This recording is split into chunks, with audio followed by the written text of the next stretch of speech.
Hello mga ka-Lushroom! So ito yung pangalawang booth na pinuntahan natin. Itong hinahawakan ko ay ginagamit pala to sa paglalashes. Ito yung tinatawag nilang UV. At meron din silang UV lash glue. Hindi ito yung normal na ginagamit natin sa paglalashes o yung normal na ginagamit natin na lash glue. Dahil itong UV lash glue na to ay hindi siya basta-basta natutuyo. Unless kung ito ay gagamitan ng UV light. Oops! Huwag kayong matatakot dahil ang UV light ng panglash ay ibang-iba po sa ginagamit natin na UV lamp sa nails. At dahil first time ko makita sa personal na ganito, ay hindi pwedeng hindi ko maitatry. Kaya ngayon, itatry natin. So, ito yung gagamitin natin na UV lash glue, which is yung clear. Kukuha tayo ng lashes, then itatry natin siya. So, ito, ididip ko dito sa UV lash glue, then ilalagay natin dito sa bandang gilid. At open natin yung UV light. And check natin kung talagang mabilis siyang matuyo at kung dikit na dikit siya.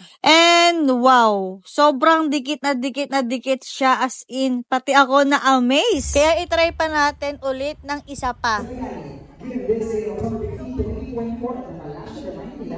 Let's see our certificate of attendance, Mary Jane Parco. And check ulit natin. Ayan. So, as you can see na hindi nga siya matanggal-tanggal. Kahit anong pilit natin tanggalin ay hindi siya natatanggal. Hindi pa ako satisfied. So, i-try natin dito sa may pulses naman.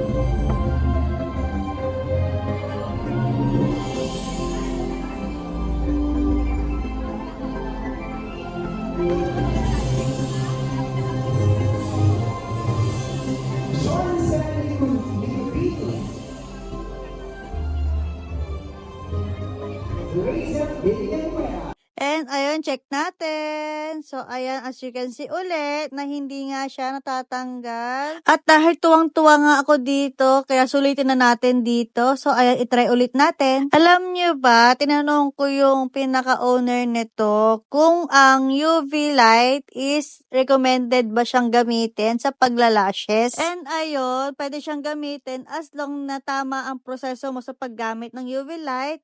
And kailangan talaga is meron kang knowledge. Kaya ako napapaisip ako na parang gusto kong ring gumamit ng UV light kasi sobrang ganda niyang gamitin. At the same time, ay hindi mo na kailangan mag-antay ng 1 to 5 seconds para matuyo lang. So, yun lang. Thank you for watching. Bye!